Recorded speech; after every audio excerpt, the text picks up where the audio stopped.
Shalom, everybody. Shabbat shalom. It is good to see you all here again in Corinth, Mississippi. Amen. So it's very good to see you all today on the Shabbat Shalom, on the Shabbat day. So we're going to get started. We're going to start off with a word of prayer, and we're going to dive right on in. Father, we just thank you this morning for your mercy. Hallelujah. Thank you for your loving kindness. For this is the day that you have made. And we're going to rejoice and be glad in it. This is the day that you have made. And we're going to rejoice and be glad in this day. We thank you for this Shabbat day, a day of rest, where we can rest and reflect on you, learn from your word, and follow our Mashiach, Father, as he did with, according to his customs, how he went to the synagogue on the Shabbat according to his customs. So we do the same thing, follow his example. We just glorify you, we praise you, we pray, y'all, that you would lead and guide us into all truth, that you would convict us of sin, that you would help our faith to increase, that we can grow in you, convict us of sin, that you would help our faith to increase, that we can grow in you, and help us to walk in obedience. So we thank you right now that for restoring the branches. Y'all, Pastors Kelly and Jeremy, Ms. Bev, Aaron, Teakwa, that we can come together and learn and just fellowship. So we just praise you in Yeshua's name. Amen. Amen. So amen. So today our Torah portion is called He Went Out. He went out. Or the Hebrew word is vayitz. Vayitz. So we're gonna do we're gonna do a review of what we've been learning this past couple of weeks. Actually, we've learned about Abraham, our forefather, how he was. Pastor Karen and I have been dealing with his faith and about Abraham, Isaac, and Jacob, and the covenant promise. One thing about the word of God, the Bible, is that you are able to see all of man, their weaknesses, their imperfections, and the good and the bad. So that way you can see yourself in the scriptures. If you just saw the scriptures with only just the good things and never seen somebody being vulnerable, never seen them tempted or falling, then it may be impossible for you to even personally to follow the scriptures, because you have to be able to identify it. So last week in our Torah portion, we dealt with Rebecca, and Isaac. We dealt with Esau and Jacob. Some key things that my wife and I that we brought out was this. We dealt with their names. You know that Esau, the Hebrew word Esau, means completely formed or having hair already. And because I heard people say Esau had red hair, the Bible doesn't say he had red hair. It said he was a reddish man. So his skin complexion might have been like a reddish tone, like my wife's skin complexion is reddish. But he got his name Edom because from Genesis 25 and verse 20, verse 30. He got his name Edom when Yaakov was making some red stuff. The complete Jewish Bible says red stuff. Some scriptures say it's lentil soup. And so he said, well, give me some of that red stuff, and so therefore he got his name Edom. Edom means the name red. So it doesn't mean somebody with red hair. It means red. So he got his nickname Edom because of the red suit. So and we brought up the issue of why was Esau why was he come in? Why did he care so less about his birthright? And what did he mean he's gonna die? And when you read Jasher says that Esau killed Nimrod. And when he was a young boy, and he comes in after that and you see Jacob cooking. And also Pastor Karen read also Nimrod himself was saying that Esau killed him. I don't think Nimrod can tell somebody that he did. But Jasher said so we got that name. Then we learned about the word. So our focal point was last week was when Rivka was pregnant. She was pregnant. She was going through turmoil in her stomach. She was having a tough time, and by her having a tough time, she goes to pray to the Most High. She goes to him. She asks him what's going on. He tells her that you have two babies in your womb, From birth there'll be rival peoples, one will be stronger than the other, and then the older will serve the younger. That's a word, that's key in those scriptures because Yah gave her a word. He gave her a word. Now, when you look at in the 26th chapter, you see Isaac, he's leaving, it's a famine in the land. Yah tells him, don't go to Egypt, but go to where I tell you to go. And then he tells Isaac, he said, listen, I'm going to bless you on the account of Abraham.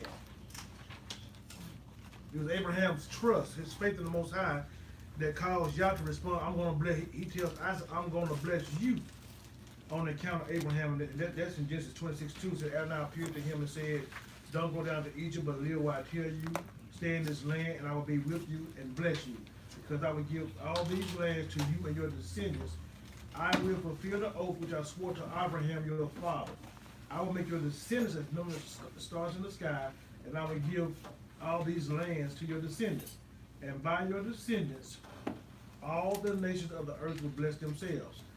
All this is because Abraham heeded to what I said and did what I told him to do.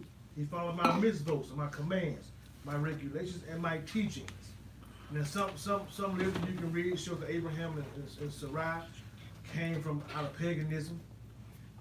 Yah calls him.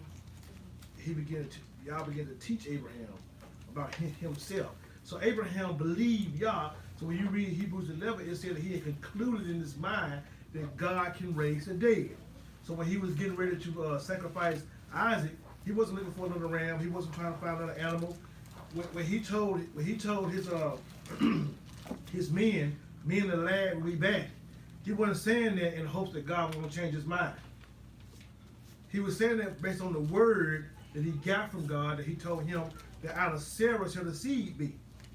And they had a son named Yishak, Isaac. So Isaac was the promised seed that Yah had given to Abraham. So no matter how tough it got, no matter how ridiculous it seemed, he was going to get ready to sacrifice Isaac. So because he said he concluded. So now here's the word that God gave to Rebekah. The older will serve the younger. We see that as later on time went, Jacob gets ready to bless Esau. Isaac gets ready to bless Esau. And we see that he tells Esau, hey, I want you to go out, give me some game, make it how I like it, come in, I'm going to bless you. Well, Rebekah overhears what Isaac tells Esau. She calls in Jacob and tells him, hey, go get 2 kids, we're going to get your dad.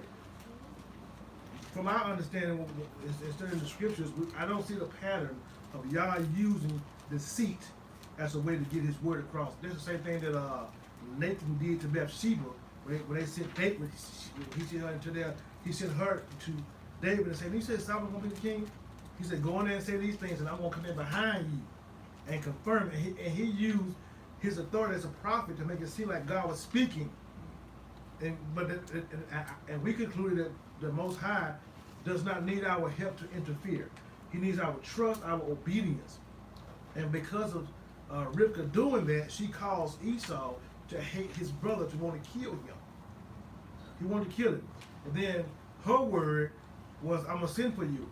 I believe, this is just me believe, I believe her punishment was her word not coming to pass, because she said, I'm going to send for you. And we see hindsight 2020, she died before Jacob got back. But she interfered. So our point was, no matter how tough it gets, no matter if you cannot see it, you don't go on what you see. You go by your trust, not by what it looks like, not by sight. You just gotta hang on to the word that the Most High gives you. And she makes up a lie. She go tell Isaac, hey, I can't. She calls in and Jacob say, hey, your brother want to kill you. I gotta get you from here. You're gonna go to my brother's house. And then she goes to Isaac and say, hey, I can't stand him to have one of these here type women. And then so Isaac calls him in and say, hey, go to Laban's house. So that's deceit.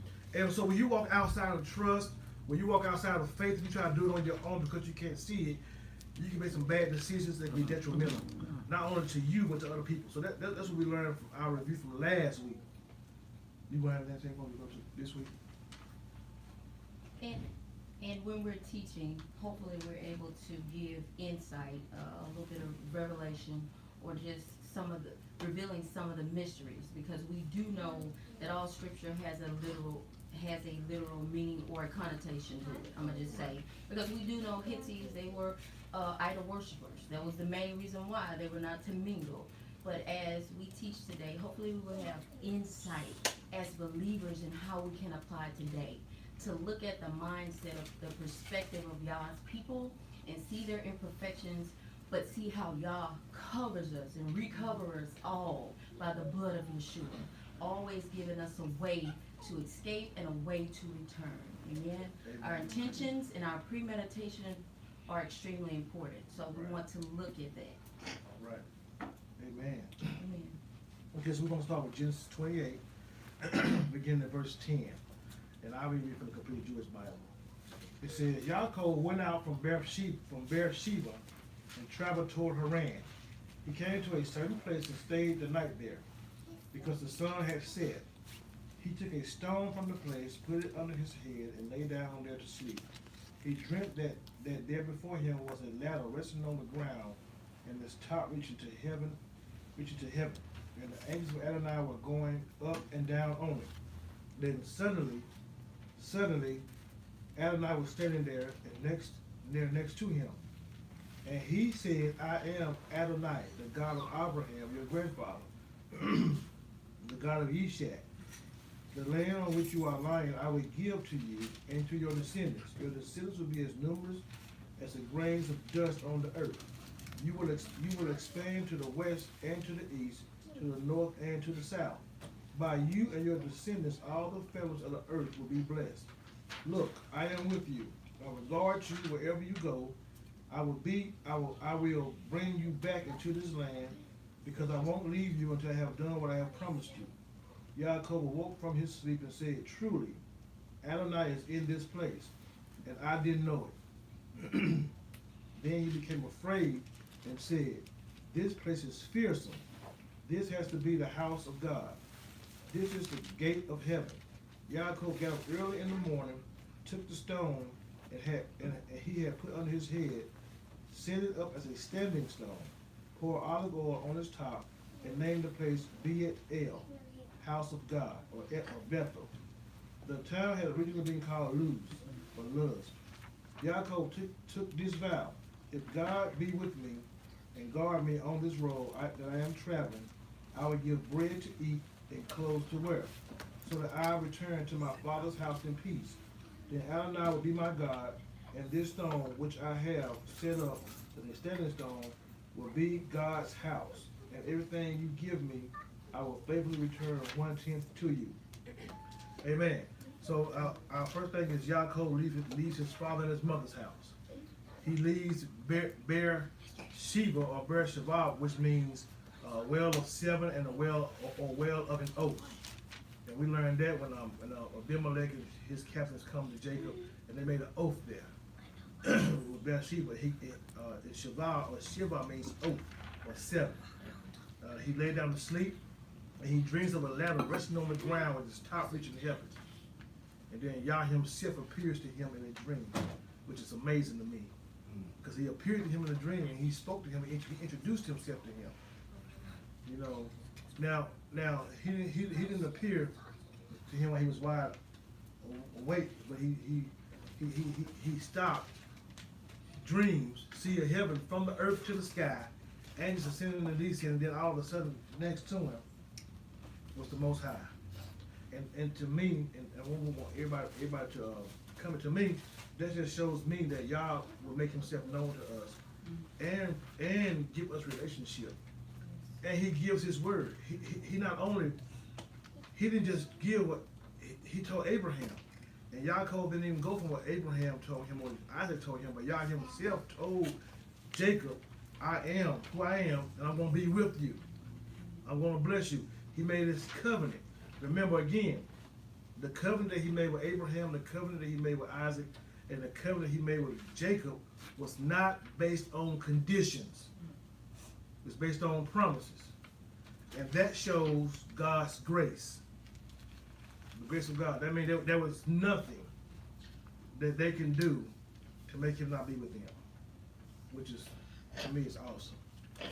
So then he wakes up, calls the place Beit El, or Bethel, which means the house of God, and, or the house of Elohim, originally called Luz.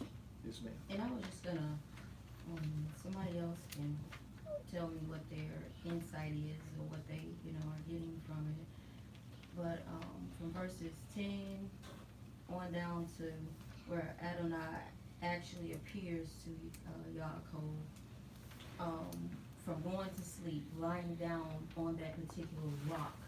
Yeshua is our rock. He is the chief cornerstone, and there, something spiritual happened. It was the beginning of Yah revealing himself to Yaakov personally, as he had heard Abraham's story, his grandfather's story, and his father's story, but now he's going out, going back to, I think, wasn't Abraham sent from?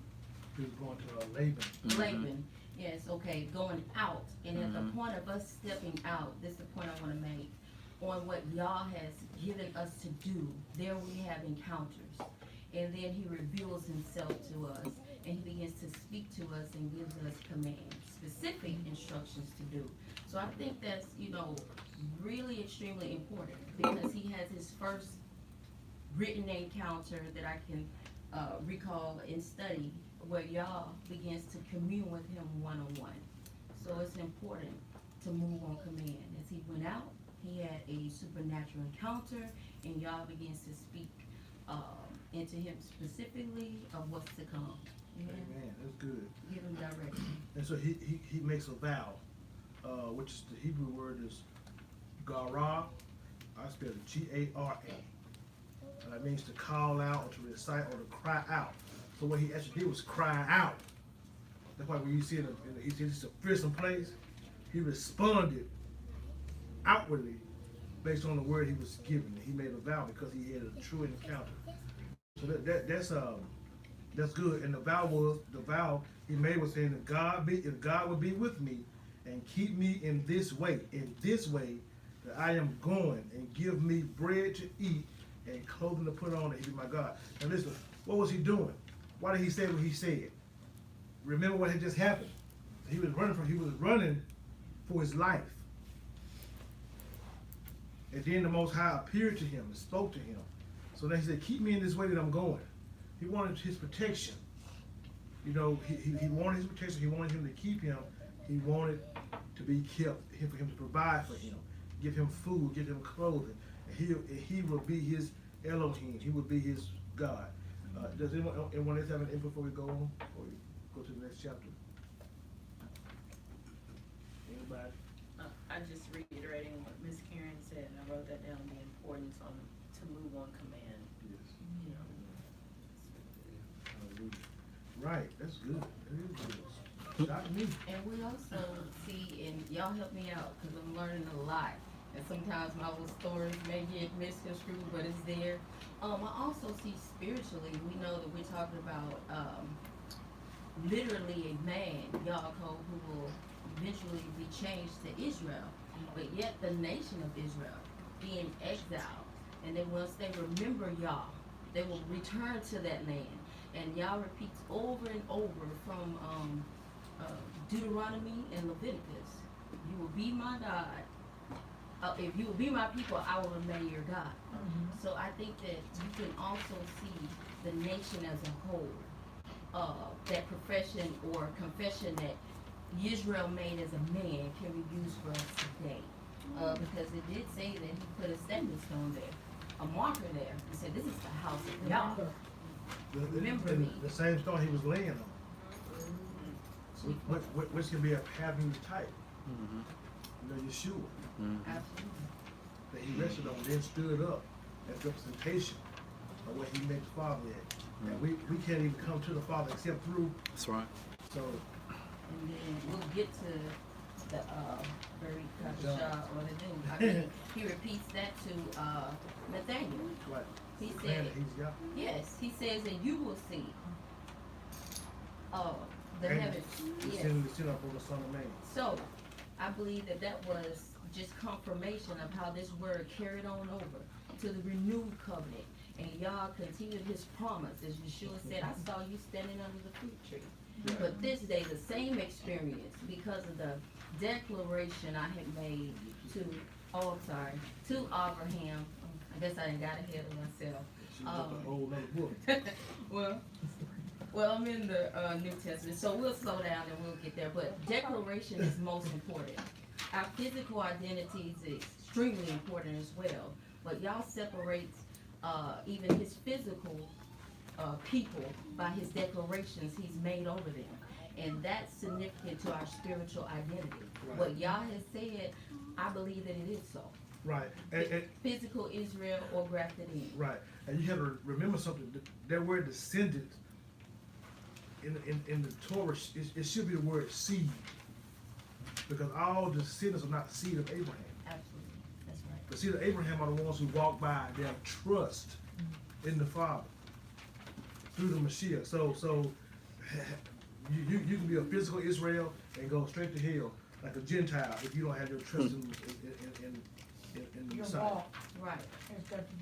And physical or a natural example would be Ishmael and Isaac. Right. I mean, those would be two good examples we could lay our hands or read upon and see how they were of the same father, Or Jacob and Esau. but had a completely different purpose and definitely did not inherit the same things because of the declaration of Yah.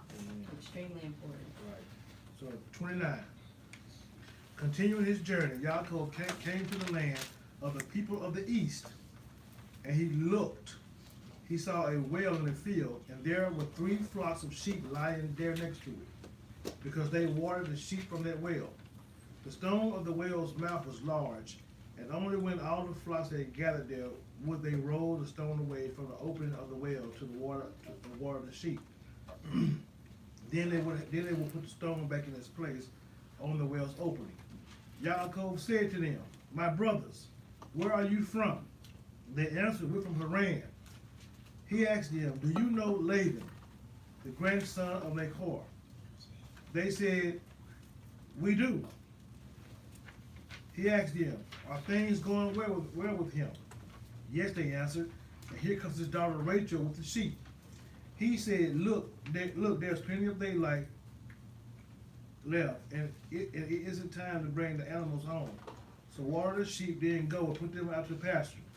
They answered, "We can't, not until all the flocks have been gathered together." And they rolled the stone away from the opening of the well, and that's when we watered the sheep. While he was still speaking to them, Rachel came with her father's sheep, because she took care of them. And when Yaakov saw Rachel, the daughter of Laban, his mother's brother, the sheep of Laban, his mother's brother, Yaakov went up and rolled the stone away from the opening of the well and watered the flock of Laban, his mother's brother. Yaakov kissed Rachel and wept aloud. Yaakov told Rachel that he was her father's relative, and that he was Rivka's son. And she ran and told her father. And when Laban heard the news of Yaakov and his sister's son, he ran to meet him, hugged him and kissed him, brought him to the house.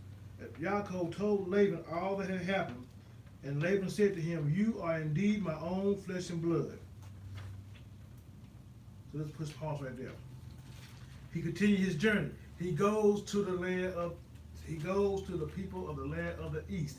And listen, whenever you see east in the Bible, spiritual, it means something. We'll find that out in Hosea. The land of Eden was in the east of Eden. Everything in east is something spiritual. So to me, symbolizing that he's going in the direction that the Father has him going. Because he's going there, and we'll see, in the next Torah portion, when he leaves there, he have an identity change. His whole character will be different. So he introduces himself. He sees Rachel, who is a shepherd. And then he kisses Rachel and lifts up his voice and wept. Now listen, it don't mean he was happy to see her. You know what I mean? Oh, we don't mean he was happy to see like, ooh, how you doing? My name is Jacob or Yaakov. No, that's not what that means. What it was is this: he's running for his life. He gets to a place, he sees his relative, and he's relieved. So he cries out. He's actually crying out of relief because he just ran for his life. So he goes to Laban's house and he confesses.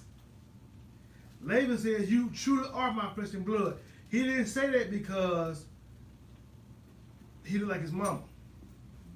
He didn't say it because he looked like his daddy. He said it because he confessed and told him what he done, and Laban saw himself in him. Mm. So he says, you truly are my flesh and blood. With that being, he says this. Let's go back to verse 12. Yaakov told Rachel that he was her father's relative and that he was Rivka's son. And she ran and told her father. When Laban heard the news of Yaakov's sister's son, he ran to meet him, hugged him, and kissed him, and brought him to his house. Yaakov told Laban all that had happened.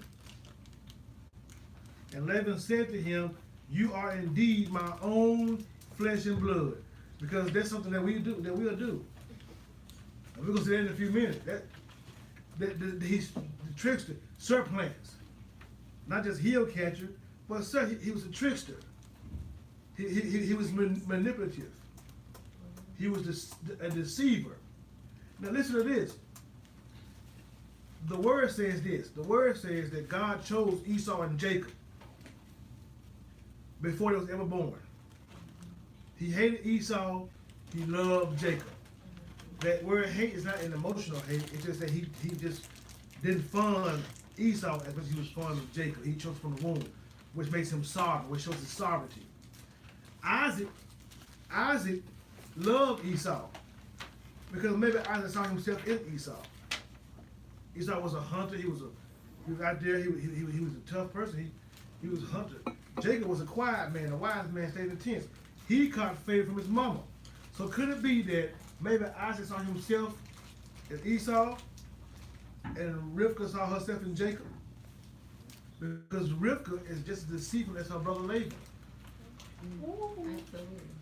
Absolutely.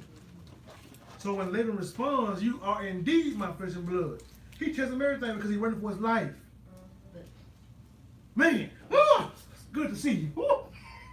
Lord have mercy. Where's your daddy? Oh, Jacob. And so he goes and he confesses. So he confesses. Laban responds, yeah, we kidding each other. You are indeed my flesh and blood. Yes, ma'am. I was just gonna, and this is something that I saw, and it's dealing with their customs. If you look where it talks about when he first met him, Yaakov came into the land of the people of the east. As he looked, he saw a well in the field, and there were 3 flocks of sheep lying there next to it.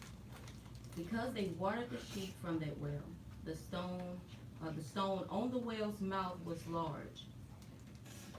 And I'm thinking along the thought of just a teaching that I had been studying. The stone was so large that they waited to a certain time of day customarily, and this is what I've heard certain teachings, how sheep would they would naturally replenish the sheep. They would typically lick the dew from the rocks or the ground near it, then feed it. During the evening, they would go and water the sheep because they needed more than 1 or 2 herdsmen or sheep tenders to lift this large rock off the well to water the sheep and to water them till they were full and they all replaced it back. The mindset of just let me get my thoughts together. The point I'm trying to make is that later, after Laban confirmed that they were the grandson of Nahor, and then after Yaakov saw Rachel, he was able to move the actual stone away himself. And I'm like, wow, what happened there? What initially happened there? I saw of the mindset of the people doing things their own way, because customarily they took all the sheep to water in the evening. Yaakov also says you have plenty of daylight left. Why are you attempting to do it in a way backwards or out of order? And we see that eventually order will be established back to the people of Yah. If you need a group of people to move this large stone off of the well for the sheep to drink, and we are the sheep, and Yaakov will be a representation of Israel as Savior, the chosen people of Yah. And then all of a sudden, when he sees the promises of Yah or the word come forth, when he sees Rachel, and he cries out, and he begins to identify, repent, actually confess, for you are flesh of my flesh, or kinsman. Yeah, we family. With kinsmen, and then all of a sudden he's able by himself, a single man, hallelujah, in representation of Yeshua, move that large stone off of that well that the sheep may drink. And that's something that I saw in reference to the perspective or the mindset of people. We'll do things out of order, out of sync, when Yah has given us a way to do it, and it takes Yah to whip us back into shape. And the only way we get there was the confession of Yaakov, the confession of Yah's people, bring us to a place where we can drink of a water, hallelujah, where we never thirst again. And I just wanted to point that out in reference to their customs, that's all. And so when you see the pattern, you see Yeshua meet the woman at the well. Right. At the same well. He said, "You'll drink from me and never thirst again." And so did Isaac and the same way. So it's I just thought it was interesting. Yeah, it is. They go to this same well. In this particular study that I'm doing, it's the exact same well. And to be able to remove that stone, one single man, when initially, customarily, they all went as herdsmen as a group, to remove it, oh my goodness. Right. That's something to think about. We need to make sure that we're in sync with Yah. We have the power of the Ruach within us to be able to speak to that mountain, rebuke the things that are in our way, check our perspective, and drink of the living water that sustains us. And so he was able to meet the need. He came through. Amen. For his people. Amen.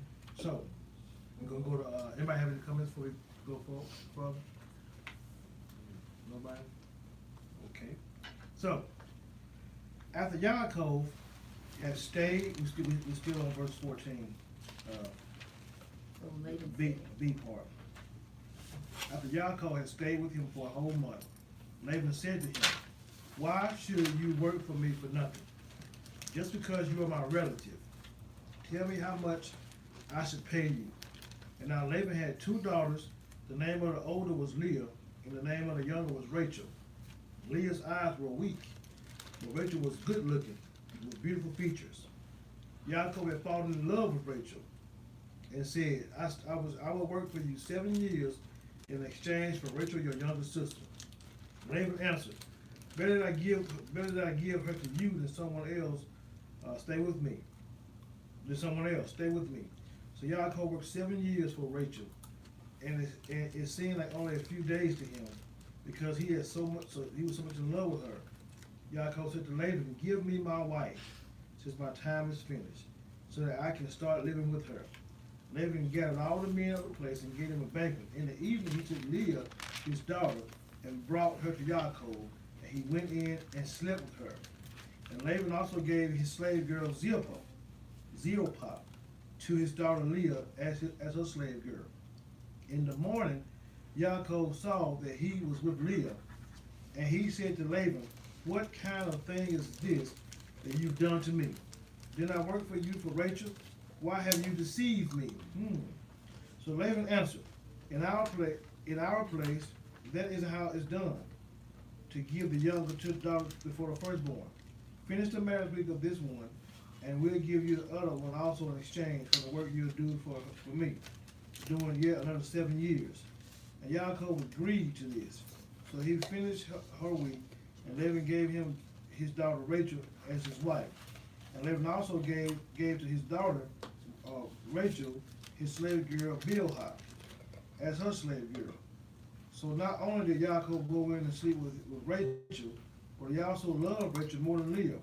Then he served Laban another 7 years. Adonai saw that Leah was unloved, so he made her fertile. while Rachel remained childless. Leah conceived and gave birth to a son, whom she named Reuben. And we'll get to those names in a second. For she said, it's because Adonai have seen how humiliated I have been. But now my husband will love me.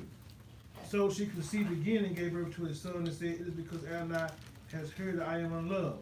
Therefore he has given me this son also. And so she named him Shimon, or Simeon. Once more she conceived and had a son. And she said, now this time my husband will be joined to me, because I have borne him 3 sons. Therefore she named him Levi. She conceived yet again and had a son. This time I will praise Adonai, because he named him. She named him Yehuda, or Judah. Then she stopped having children. So now, here it is. Leah. He stays on with Laban. He has 2 daughters. One name is Leah. Leah's eyes were weak. That means she was tender-eyed. She was tender-eyed. She had delicate eyes, so she was not as attractive to Jacob as was Rachel, who had beautiful features. From me looking at that and reading this part of the story, Jacob loved the outer appearance. He chose Rachel based on how she looked.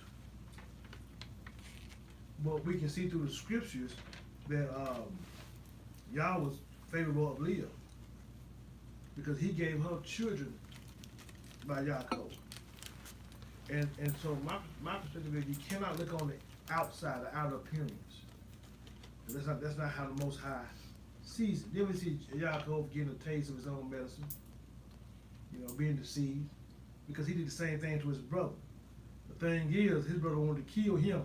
He didn't want to kill his uncle, but he felt hurt. He felt ran over. So Yah gives Leah sons. The first son she gave him, his name was Reuben, or Reuvim. It's the Hebrew word which means Yah sees, or it means a son. Then the second son she had, her name was Shimon, or Simeon, which means hearing, because the Most High heard her. And then Levi, which means joining, and Yehuda, which means praise. Now listen, it said he loved Rachel. The word love is the word ahav. I love saying that, ahav. It means breathless. So when he saw her, his breath was taken.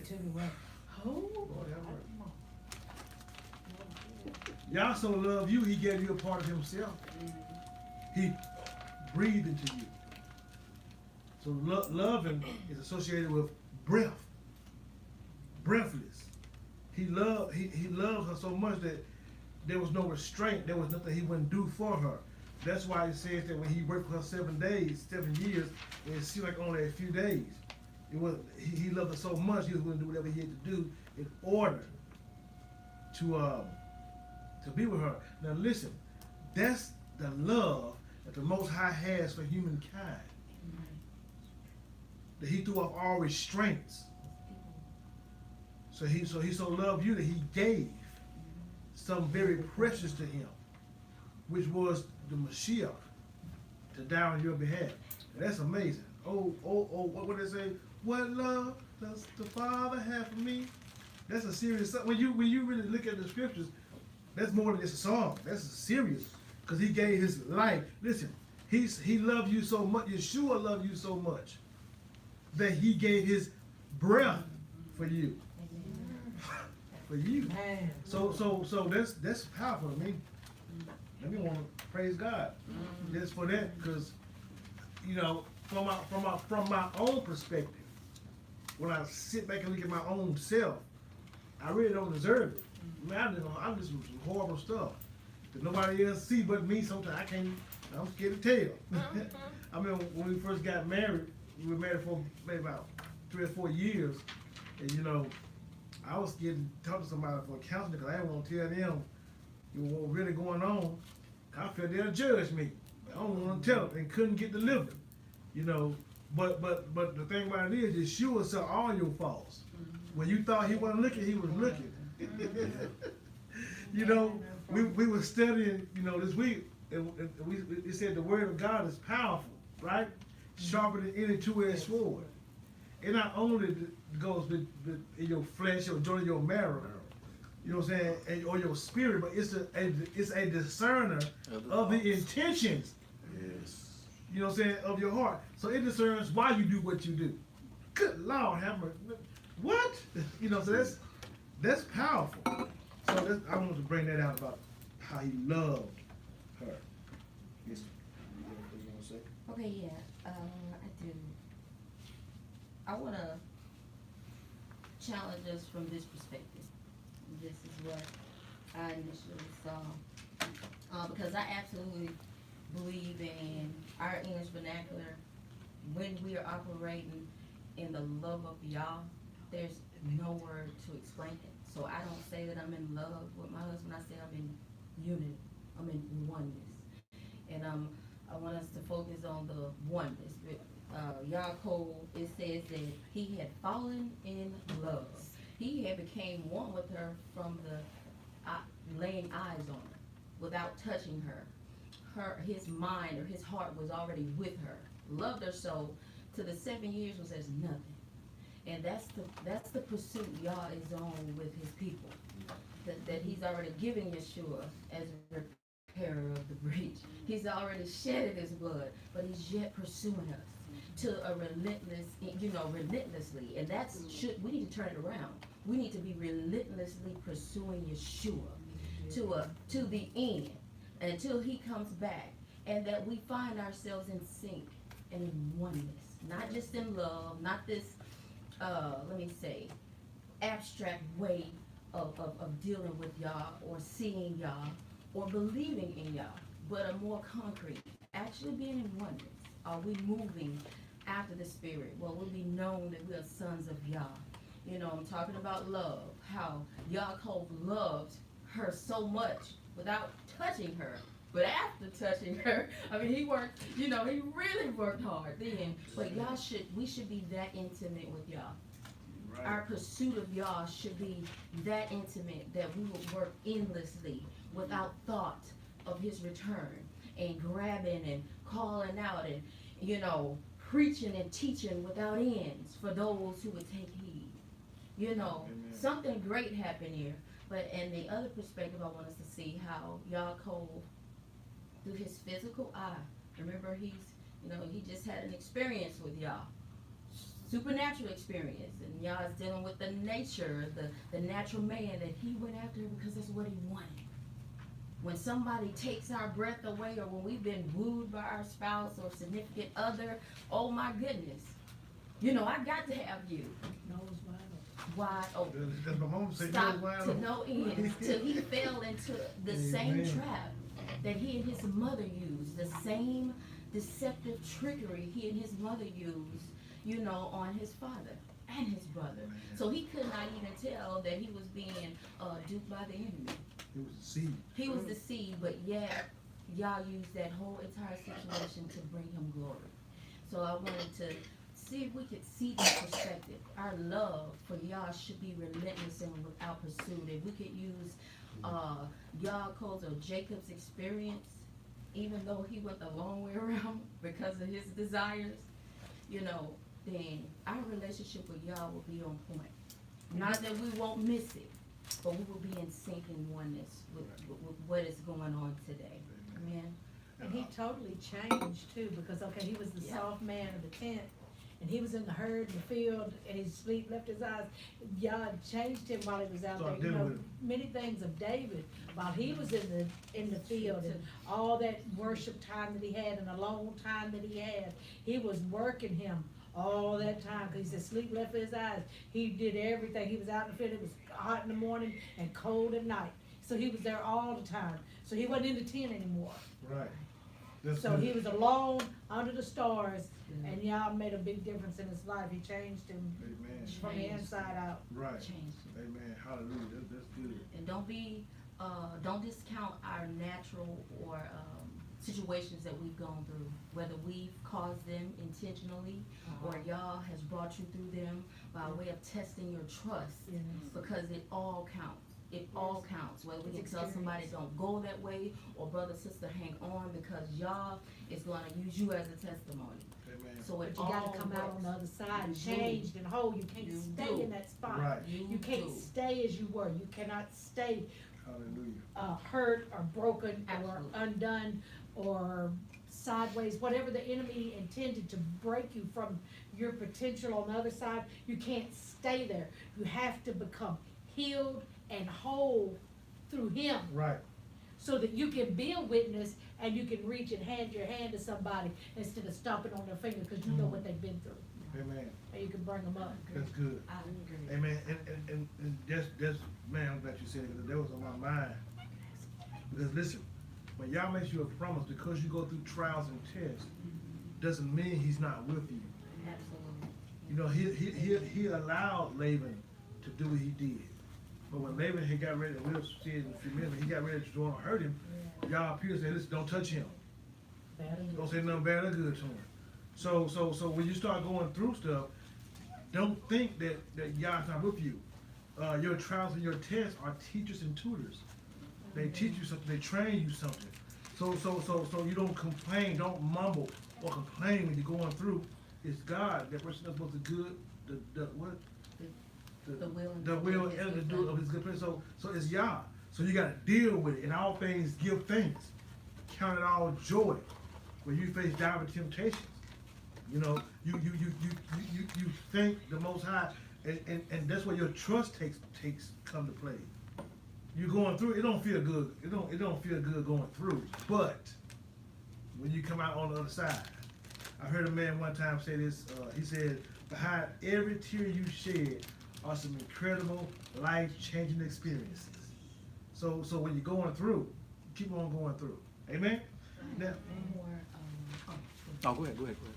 I was just gonna say, do we ladies think it's interesting that every time, some ism or issue rose up in, amongst the women, it had to do with childbearing, from Hagar and Sarah to Leah and Rachel. I mean, we are, the temples of Yah. And I believe that we have to birth out what Yah is calling us Push. to. And I just think that the symbolism just in between those, that the despising that has beauty over the one that Yah has not initially chosen, but they produce this male child, this first fruit, you know, and customarily this was a great thing, because behind the firstborn came great blessings. All of the father's essence, everything that he was, belonged to that child. So we're the firstborn. We are not only, I want to say pregnant with destiny, that's so cliche, even though we are, but Yah, we're the temples of Yah, and we hold this great move. We hold this great deliverance, and we need to push and not envy your brother and sister, not despise that one that may be far down the road and you think you should be there. No, don't despise your brother. Don't despise the one you think that is giving birth to the very thing they said they would, because Yah definitely brought the promised seed through Sarah. And then he also gave the firstborn to Leah. And they were not necessarily the ones that, let me say, had the fair end of the deal. It clearly noted that Yah saw that Rachel was loved more than Leah. That's big. So So guess they what? moved Thank to you. Leah, So you got life in you. Don't which despise. showed his choice. Absolutely. That's what I'm saying. I know last couple of weeks we've been talking about the cultural context, and when we look at Laban, if you go back a couple of portions, whenever Abraham's servant went to go get a wife for, his servant went to go get a wife for Isaac, and kind of the same scenario, you know, at the well, and he was a little bit more detailed, and he was kind of having this conversation like, man, I don't know, you know, if a woman come out to the well, and if she, you know, so we kind of get this picture of him thinking, well, how's this gonna happen? I'm following the, God of my master Abraham, and how am I gonna find his son a bride? And he kind of has this scenario, which I'm sure we've all. You going somewhere, you got a job interview, and you're thinking, or you got you got to do something, and you're thinking to yourself, and before he even finishes his thoughts, there she is. There is the exact same scenario. So, we have to, Abraham being Jacob's granddaddy, I thought Kelly had pulled out last week that these boys, that they spend time with their family, Right. So I am pretty sure that, hey, how did you and Nana meet? How did you and Grandmama meet? Right. So when he hears that story, because Jacob was the man of the tent, so while Esau's out in the field hunting and doing stuff, Esau's with the men, and they talking, and he's probably I don't want to say a student, but he's probably a student. Right. He's probably a little bit more. So you have that aspect of Jacob, and then his mom. She went and she inquired of Yah, like, what is wrong with me? Right. And I think somebody pulled out last week about her going up to Mount Moriah, where she went to where Abraham was.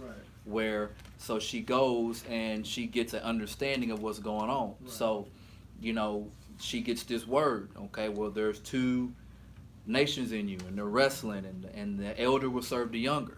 So you fast forward to where Isaac's getting old, Isaac's getting ready to die, and he's getting ready to bless Esau. And she's like, well, whoa, time out, wait a minute. Now, I've told my husband what God said, and so now we see why Rachel does what she does. Jacob, we got everybody here, parents, you talk to your kids get older, and you say, like, girl, you gonna be, or boy, you're gonna be, if there's something in you, so if we just take them natural aspects, we can see why Rachel panics, why she panics, and she says, hey, I'm sorry, It's so Rebecca, call him straight on. and when she's like, look, because he's like, hey, I don't want to cross daddy like that, like that's, I'm gonna be cursed, because Right. I'm assuming he has heard of what, because he's a man of the tent, when Ham crossed Noah, Right. Canaan got crazy. Hey, I ain't trying to go that way, and she said, well, let it be on me. So she's remembering the word, but just humanity kicks in. Right. He's getting ready to bless this knucklehead boy, and that's the wrong boy. And I done told him over and over and over. So Isaac, has more of a feel for Esau. That's his older. He's like, he probably, I was like, yeah, I hear you. Okay, I hear what you're saying. That's my firstborn. They're still my oldest boy though. Right. So, she does what she does. I'm assuming she's probably, telling Jacob, hey, you're gonna be this, you're gonna be that. So he's probably heard that, but he's probably like, man, I don't think that's how it's gonna be. Like, I'm nothing like him. Like, I don't see, so we kind of see, because we've all done this. We've all jumped we've all jumped the gun in some kind of way, and she's trying to preserve this word, and in reality, what she did the very first time was probably the right thing. Go inquire of the Lord, Right. but just that time and pressure. So when we look at, there's going to be a time where the whole earth going to go through that, where there's going to be a specific hour where a big decision is going to be made, throughout the whole earth. So, Jacob, I know there's kind of a way of looking at, you can look at him all kind of different ways, and definitely being a picture and type of Mashiach and the things to come, but if we kind of look at the cultural context, Laban also was like, hey, y'all ain't got to leave. Why don't y'all stay around a little bit? Whenever, but Abraham's son was like, no, look, we didn't stay tonight. Yeah. We ain't staying. We got to go.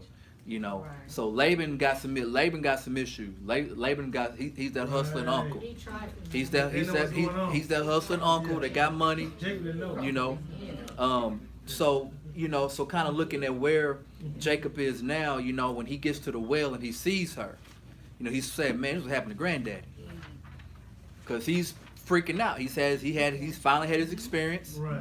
I've heard of this of our Elohim. I've heard of him. Heard my granddaddy talk about him. Right. Man, I heard my daddy talk about him. I got some other great uncles done talked about him.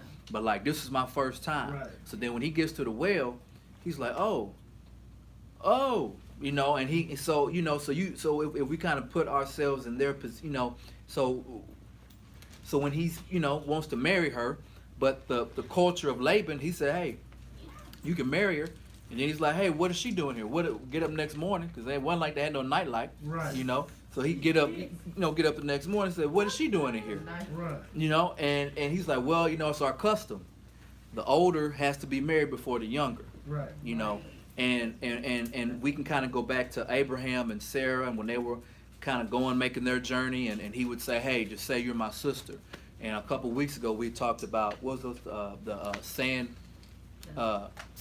Sanballat tablets, Newsy tablets, Newsy tablets, and in that area where they're from, you know, when you get married, you have two contracts. You got one being a husband and wife, and one being a brother and sister, because you get more property, you get more, I don't know, more pride, more prestige or something. So, but that was just their custom. So they're going over to Egypt. He's just kind of like, hey man, why would you say that? Well, that's their custom. You know, I think with one of the other kings, maybe it was Abimelech, but no, he was going to lay down with her, and Yah had to intervene. Right. It's like, you know, so sometimes Yah will intervene, and then other times Yah just take his hands off and say, hey, you're gonna have to work yourself through it. You know, when that human intervention come in, you know, and this and none of these people are trying to like spiteful or like trying to get over. You know, I know some, especially Jacob, kind of get pegged that way, but you know, the scenario that they're in, you know, it's almost like, man, what am I supposed to do? Right. It You seemed like know. he was trying to reach his own way through it. I like that part you brought up about Rivka, because, you know, hindsight is always 20/20. So Solomon says, you know, trust in the Lord all your heart, and lean not to your own understanding, but all of your ways. Mm-hmm. So she should have inquired of Adonai. Yeah. Again, because sometimes the rubber can meet the road, Absolutely. and you don't know what to do. And so you need to be still. Yeah. And we had that problem. I think all human beings have Well, that problem, exactly. because, man, okay, this is what's going on. Yeah. You know, last month, it got kind of tight. And I'm like, okay, y'all, what's going to happen? 'Cause we need some help. You need to, you know, and it got down to the wire. Mm-hmm. But things didn't happen the way I thought it was going to happen. I mean, it wasn't bad. I got, you know, it worked out. Mm. And you know, but now I want to do everything. Yeah. You know, I heard, and I want to do this, but I heard a guy robbed the bank. You know, where I work at. He robbed his bank, he get away. I said, man, Lord have mercy. He must have been struggling. You know, because the adversary can get in your mind. I said, it must have been tough on him. It must have been so tough on him that he wouldn't, you know. And then I'm thinking like, man, I mean when I used to, you know, sell drugs. I mean when I used to do that, I know how to do it. You know, so the adversary can speak to your mind. He wants you to return to Egypt. He To call- wants you to go back there, Exactly. but you can't. You can't go back there. You gotta hang on to that faith, because when you step out, the word says everything done outside of faith is sin. So if that's the case, operating outside of faith is intentional. So it's like going against the Father. Yes, ma'am. We were talking about that this morning. No matter what else goes on around you, no matter where you are, what situation you're in, you are responsible for your own behavior. Right. That's one thing I brought out of the Baptist church, that you are not gonna stand before y'all on that day and say, well, I wouldn't have done this if they hadn't have done that, or I wouldn't have done this if it wasn't like that. I wouldn't have done that. You have to grow and mature toward His character, no matter what else goes on, and that's just the way it is. As hard as that is, as bad as that is, as it can be, it just is. You're responsible, and without it, it's no maturity, no growth, no nothing. Amen. Right. Just thinking about that scene and that, you know, like as Jeremy said, like he saw Rachel and he was in love with her. But if you think about the intimacy on the first wedding night and there was no communication, like he couldn't tell by her voice that wasn't her or anything. And Leah must have did what her father told her, don't say nothing, just, you know what I'm saying? Right. So and then, they get married, and then you're supposed to have a year to please your wife, and she gets 1 week, and then he goes and marries somebody else. So Right. yeah, I'm sick too. Right. Like You feel unloved. Absolutely. Yeah. Right. Totally agree. So this is why Exodus 20 Yeah. through Exodus 23, we get the core of the Torah, and we get Yah establishing how we are supposed to be. Because of Sumerian culture, Egyptian culture, Syrian culture, Babylonian culture, Nile Valley culture. So we're going to establish so Torah is also culture for the descendants of Yaakov. Abraham, Isaac, and Jacob, they were able to get here on a pre-Torah understanding, right? You had Adam, you had Seth, you go on, so there was a significant understanding of how to get here. But now that we've gotten here, I got to establish something. So that's why, if someone does have more than one wife, and if one is loved more than the other, right? That's actually in the Torah. There's a reason why, because there was a scenario that happened, So there are certain things that Yah institutes, or he makes in this Torah, so that things are not repeated. Things are not the same kind of errors, because we got to keep in mind the pressure. Like they took a highlight you was talking about on like giving birth. That was so important to Sarah. She said, "Here, take Hagar, because and I'll raise them."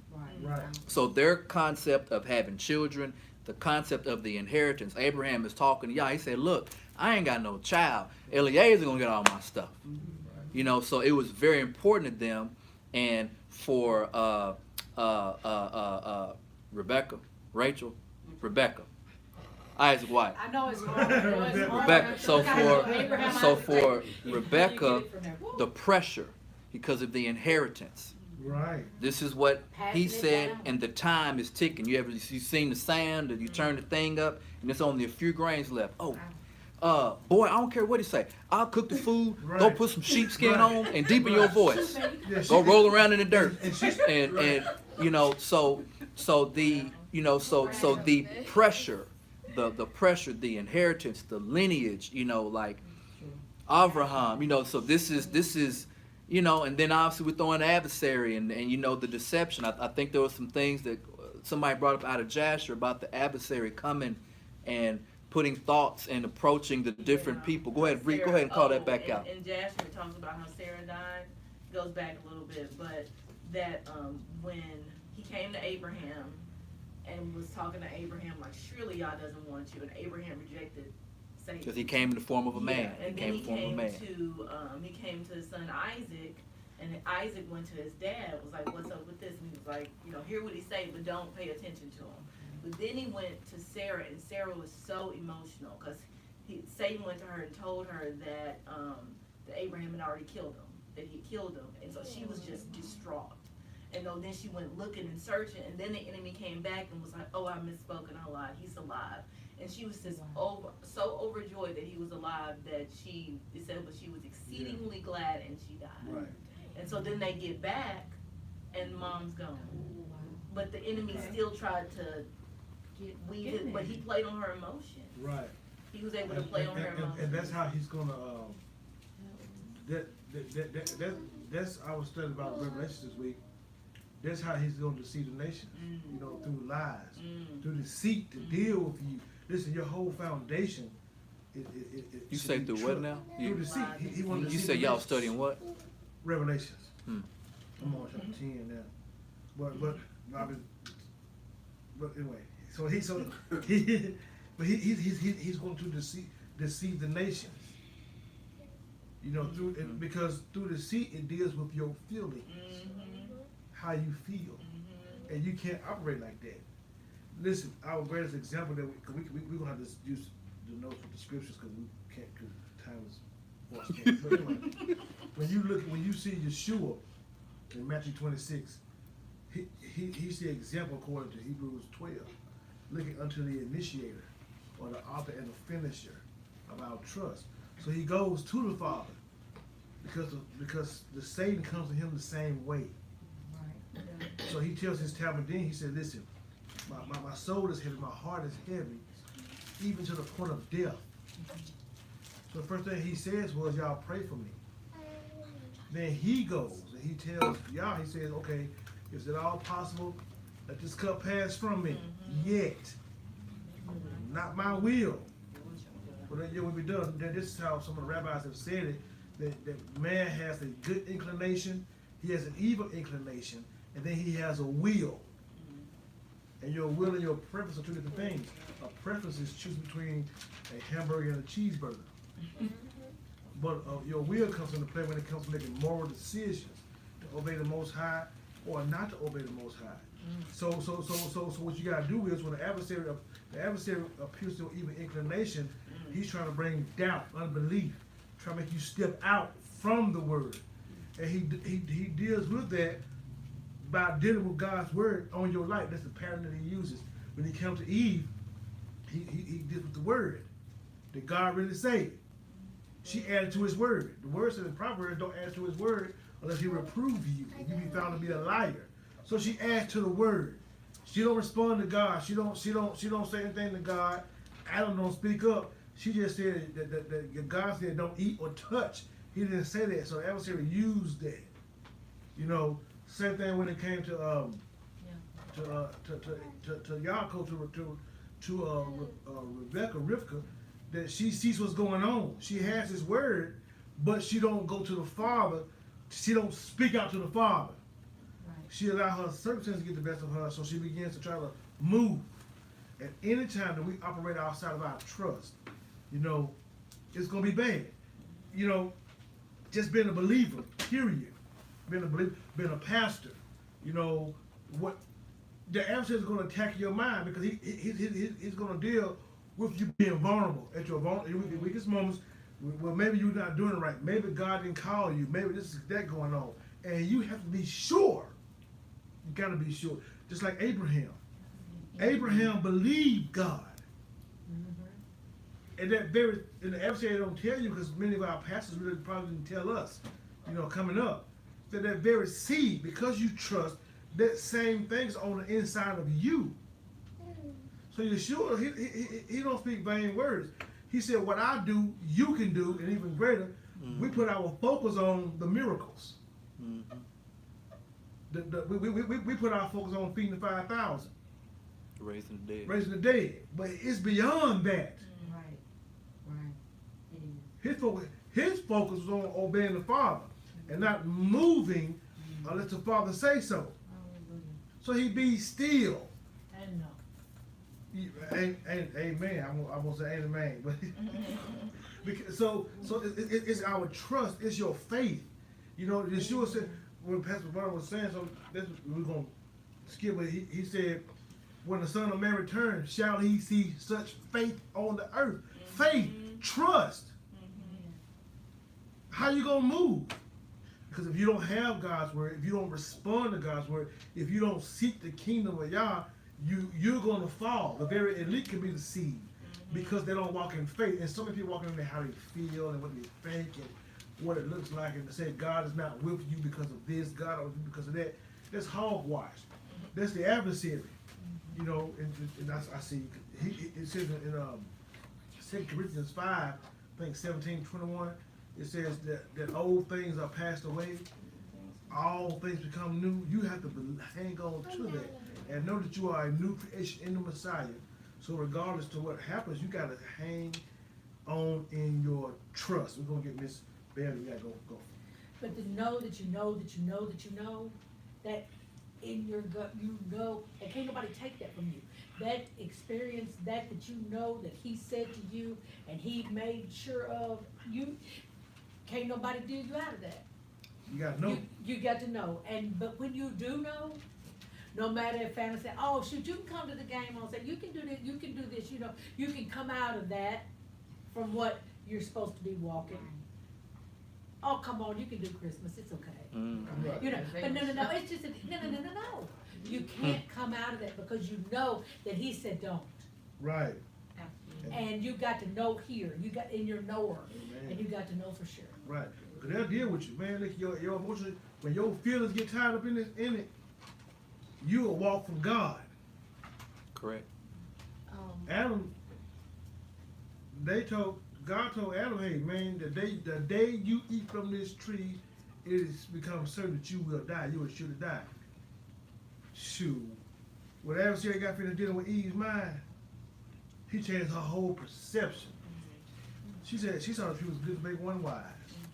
I know this goes back to a previous Torah portion, along the lines of this. It We says, got housed up. the You latter should or have been the quiet. end of the 28th chapter, after,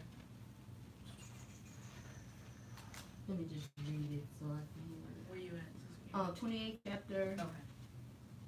let's go with,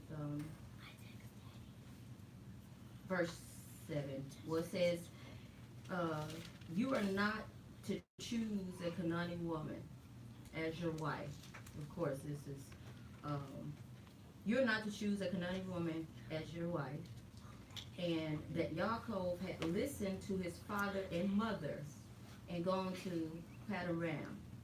Esau also saw that Canaanite women did not please Ishak, his father. So Esau went to who? Ishmael. Why? Along the lines of where we were talking, when the enemy, because I believe, let me just say this is my perspective, I believe even after Esau sold his birthright, at that time, Yaakov had not deceived him. He gave it up. Now the second time, his mother and Yaakov, they did deceive him. But I believe he could have repented. Been like, Father, I know you can't give me the firstborn blessing, and I know you've given me the rest of your allotment, or however, but let me return back to you and stop marrying outside of, or marrying to the idolatrous land, or marrying to the Hittite. He took straight away. After Yaakov confirmed before him the spoken word that was given to Rivkah in the womb, and the older should serve the younger, he said it before him. He went straight away and went right into the word. When our emotions are stirred up, when we are off focus, out of kilter, out of unity with y'all, we turn and we revert. And he went to the one that God didn't even choose. He went. Ishmael. It says he went to Ishmael and went ahead and took another wife of those who y'all had said don't be a part of. But I just wanted to bring that out because we have a choice to stand on what y'all has said, and to not be in the valley of vacillation. And I want to say this in response to Pastor Jerry's comment, because man, that was so good. I wrote some stuff down. I believe it does show the humanistic side of man, the pressure. But y'all has given us the ruach or the ruach or the teachings at this time, because as you said, Jacob was the man of the tent. I'm sure he heard all this information being done. No, you're not gonna get this from me. Whatever we gotta scheme up, we're gonna do it. You're not taking this from me, because the firstborn inheritance was the thing. Like for us today, let it come down to somebody dying today, and you supposed to be a child, and your name is not on that will, and then they done gave it to the second sister, or the sister, the third removed cousin. Smoking the city. What are you going to do? And one more thing, I know we gotta go on. We had talked about what you guys were talking about. And then when you look at what Isaac said to who he thought was Esau, and then you look at the blessing he really gave to Esau, and then when you look at the blessing after he told Jacob to go to his mother's people, he gave him the blessing of Abraham. Right. You know what I'm saying? Right. So it was like, if you look at the words, like, if Jacob would have waited, it's possible that he would have told him, I give you the blessing of Abraham, but that was never in the original blessing that he thought was Esau. Esau. Right. You know, so That's good. yeah, That's that was real never true. in there. That, Yeah. So since yeah. they entered, we really don't know what would have happened Yeah. Right. if they hadn't done that. We don't. Because based in when you get to the very part of 28 and give you the blessing of Abraham, that's what he gave him. Right. And so that may have been what he was going to give him when it was his turn to get blessed. Amen. But you don't, because he doesn't mention Abraham's name when he thought it was Esau in the beginning. That's Interesting. good. You know, so he That's could have just great. waited, and then it may not have been a rift between brothers. Yeah, he didn't want to kill his brother. Yeah. But, Right. That's man. We gotta. and to some of what you were saying in reference to the name, and we were dealing with the humanistic way of man. I believe it's for us to see it because our names mean something, and he had to live up to his name till y'all gave him his first experience, supernatural experience to the point of change. As we are today, even though our physical name may not change, I'm Karen. Even though my name does mean pure one. So if you ever ask me and you want the truth, I'm gonna ask you, are you sure? Because I'm gonna tell you.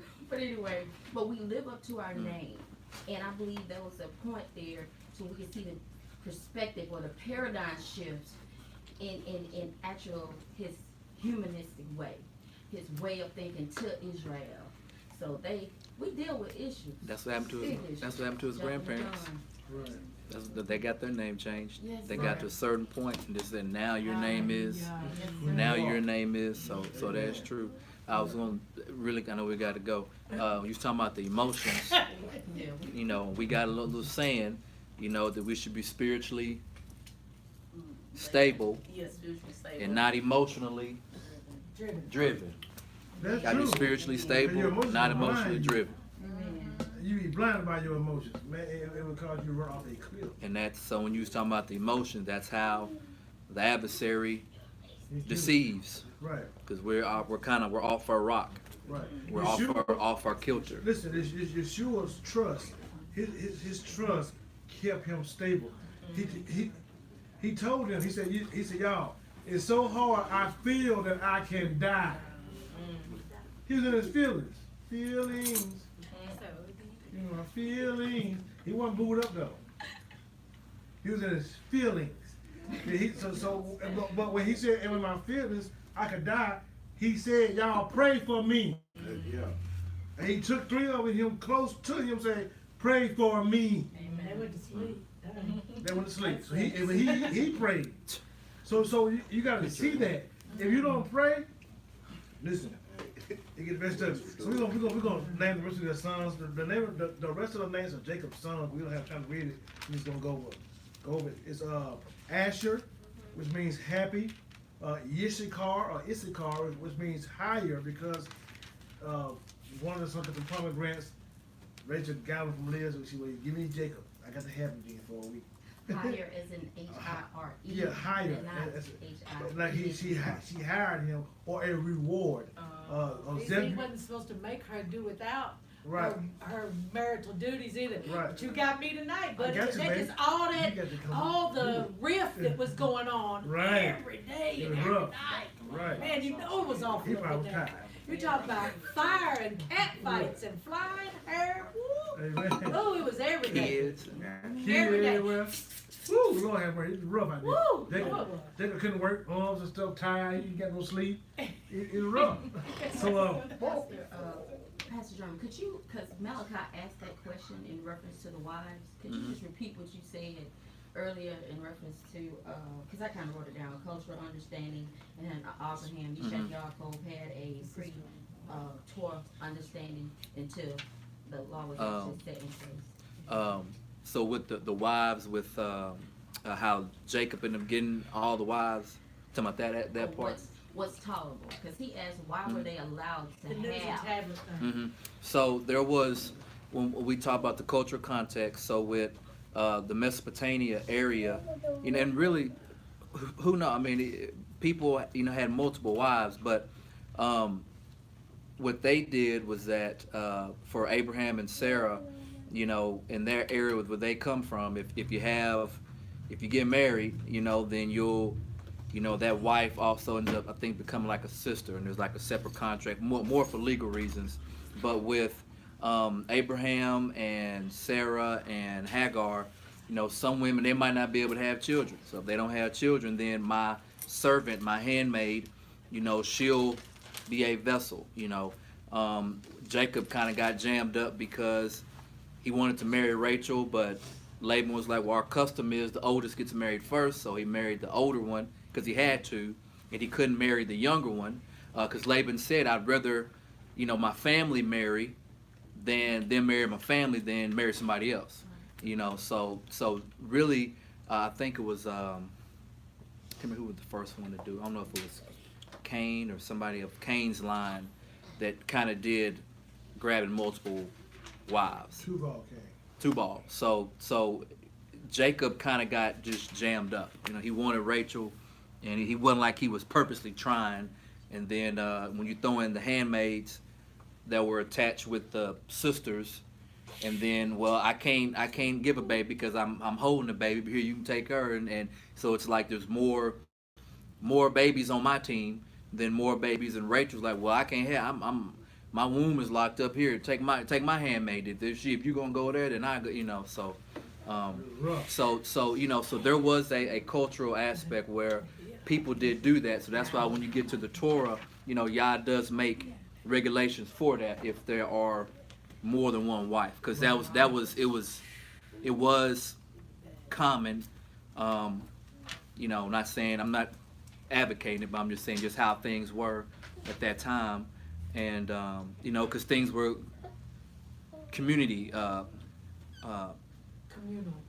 Thank you. So it was a different aspect of it, and it wasn't like how our society, like when I think maybe if a woman was kind of maybe going through her time, they might have to, be out, of their wherever they live, or they might not sleep in the same beds, just in general, So there was a lot of, it was just, it wasn't how it is today, So it was definitely different, but Yah did institute, if you have more than one will not be loved less than the other, or so on and so forth. So there were. If you want to practice that, we're gonna have some regulations. I'm gonna give you wisdom on that, because the Torah is wisdom. Right. I don't know if that answers, but. Amen. So now, and that's you just said they had Zebulun, because that was Leah's sixth son, and so then she wanted Yaakov to be live with her, and so he did. She has a daughter named Dinah, whose name meant controversy over rights, because it had gotten tough. Then after that, Rachel has a son named Yosef, or Joseph, means may he add, saying that Adonai, may Adonai add to me another son. And then we know this time went on, Benjamin, son of my right hand. So we're not gonna read, we don't have enough time. So we're gonna look at Genesis 30:27. And Laban said to him, please stay, if I have found favor in your eyes, for I have learned by experience that Adonai has blessed me for your sake. So that fulfilled a covenant promise that Yah says that all the nations of earth be blessed by you, and Laban sees that because of Yaakov he's blessed. So that's fulfilling of one of the promises of Genesis 26:4, when it says, I'll make your descendants as numerous as the stars in the sky. I will give all these lands to your descendants, and by your descendants all the nations of the earth will bless themselves. That's from the complete Jewish Bible. And so now Yaakov gets up, he flees from Laban. We see that from Genesis 31:17-18. So then Yaakov got up, put his sons and wives on the camels, and carried off all his livestock, along with all the riches he had accumulated, and the livestock in his possession which he had acquired in Padan Aram, to go to Yishak his father in the land of Canaan. Also, some earlier we discussed about the sheep at the well. They also made it at the well. Yes. When they watered them, they made it also. So that was a time of breeding, and that's how Yaakov acquired his wealth, with the stripes and The servants. sticks and the stripping them all. Right. So he got all his livestock. He tried to go. So when you look at Genesis 31:24, it says that but God had come to Laban the Syrian in a dream by night, and said to him, "Be careful that you speak to Jacob neither good nor bad, because y'all said, "I'll bless those who bless you, curse those who curse you." He said, "I'm with you," you know. And so he proved that when he comes to, you know, Laban, don't say nothing to him, don't touch him. And then so when Laban appears to Jacob, he tells him what God told him. He told me don't touch it, do nothing good or bad. And we also see the character of Rachel, because she has stolen her dad's idols and sit on them, and she lied. So she was deceitful. When you look at the pattern in the scripture, Leah seemed to have been more virtuous and more honest and more favored by Yah than Rachel was. Because you saw Rachel's character, she stole idols. She stole idols. Jacob had a God. Yaakov was not raised up with all these different gods. He was raised in his father's tent. The word was given to Isaac. Or when you read Hebrews 11, it said that Yaakov, that Abraham and Isaac and Jacob lived in the same tent. When you read some history, I think Jacob and Esau, when Jacob was making the lentil soup, Abraham, I think, had just died. Making funeral food. Anyway, so now, by him, they might be about 15 years old, so to speak. So they lived long enough to hear about El Shaddai. Abraham had encountered El Shaddai before he had left. You can kind of see in the scripture when he came across Melchizedek. Melchizedek knew who Abraham was. Blessed be the God of Abraham. You know, he tithed it. So Abraham had a great understanding of who the Most High was, knew who he was. God tells Isaac, "I'm gonna bless you on account of Abraham because he listened to my commands, my regulations, and my teachings." So Jacob had a good understanding of who the Most High was, and I'm sure that he carried that with him. He made a vow: if he be with me and clothe me. So when Rachel steals the idols, you can kind of see her character. You can kind of see that, whoa, you know. It's like they brought it across in the flood. They just kept bringing idol worship in. Right. Somebody kept bringing the idol Right. worship in. So you see that. So you see. So you see when Laban comes to him, that fulfills another promise from the Most High, where he says, "I will bless those who bless you, and I curse those who curse you." He had at first blessed Laban. Laban said, "Because I've experienced," but when Jacob wanted to get away, he started getting hostile. Laban started losing out on his livestock. It's all weak, puny, and then he leaves. So that curse is not only somebody's out their mouth saying, "Until you do right by me, everything you do." Not just that, but it's also to those who despise you, who look down upon you. I will look down upon them. So that's it. Yes, ma'am. Just two comments. Yishak, Yishak had also, what was it, Isaac? The promise was made that this land, the land will give to you and to your descendants. So a lot of times when we see the prosperity, not alone, also along with cultural, customary things, that was the promise of Yah. Multiplication and addition to everything that they put their hands to. Second comment is, if it also shows Rachel's character, I think speaks about part of who she is or the actions she displayed. Rightfully so, culturally and customarily, that heirloom or whatever that idol god was, Right. it didn't belong to her, it would have belonged to Leah as the firstborn, because that's how they did. And I've heard of a study that it was a valuable item Correct. that would have gone passed down from Yeah. their father to passed the their firstborn. gods. So she stole it, and more than just out of deception, but from her sister. So it seemed like all these things keep happening in the lake. You can keep putting down here, even though we know that it was pagan. It was idolatry. It symbolizes a bunch of things, but truthfully so, she was not the one to inherit You it. done stole my husband, you done stole my inheritance, Right. you done stole my everything. But listen, you can see God, and look at the Most High's Still character. watched over. Because I want y'all to hear this real well. You'll see in a few weeks. Judah came from who? Yeah. Even though Joseph was born by Rachel, Judah had the authority. You seen y'all change Judah's whole character. So when they want to go down to Joseph, he said, "Listen here, if something happened to you, have me. I put myself in this place." Mm-hmm. That shows his authority. The blessing, the firstborn blessing, came from Reuben to Judah, and then Ephraim had some of it. So you see, in Judah's first, Judah comes out with the authority. So you got to see the character, what's going on, you know. So the name means something. I got to read this, y'all, because I got my notes. Genesis 31, 43 to 54. I'm read it as best I can. Laban answered Yaakov, "The daughters are mine, the children are mine, the flocks are mine, and everything you see is mine." This is Laban talking to Jacob. But what can I do? But what can I do today about these daughters of mine, or the children of my children that have been born? So now come, let us make a covenant, I and you, and let it stand as a testimony between me and you. Yaakov touched a stone, set it upright as a standing stone. Then Yaakov said to his kinsmen, "Gather some stones."